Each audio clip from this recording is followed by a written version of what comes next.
Dear subscribers, please subscribe to our channel to see more videos about structural, architectural, and MEP modeling in Revit. First, go to the Architecture tab, then select Wall and choose Curtain Wall. In the Properties panel, set the top constraint to Unconnected, then set the height to 900 millimeters. Click Pick Lines and select the edge of the slab. Now we will create a section view to define the vertical and horizontal elements. Go again to the Architecture tab, then select Curtain Grid. Place the first vertical grid at 600 millimeters, then place the second and third grids at the same distance. For the last grid, set the spacing to equal.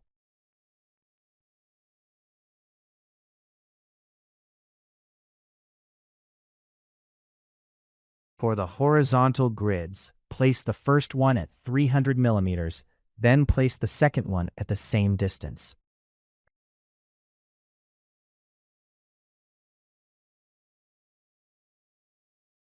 Now go to the 3D view. Go again to Architecture, then select Mullion. In the Properties panel, choose Circular Mullion, 25 millimeter radius. Start selecting the vertical grid segments.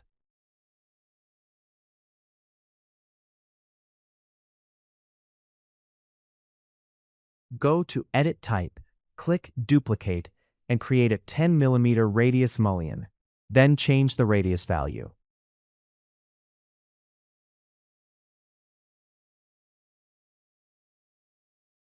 Select the horizontal grids and assign this new profile. For the top profile, we will use a bigger size. Go to the Type selector and choose Circular Mullion, 30 millimeter radius.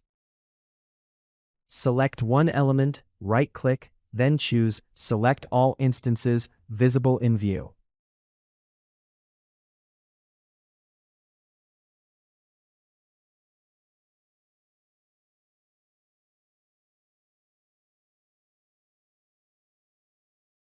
Right-click again, go to Join Condition, and set it to Continuous.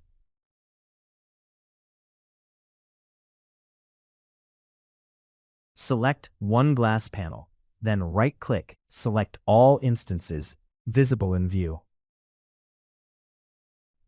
In the Properties panel, change the panel type to Empty. Now your handrail is ready. Finally, go to Level 1, select the curtain wall, and mirror it to create two parallel handrails.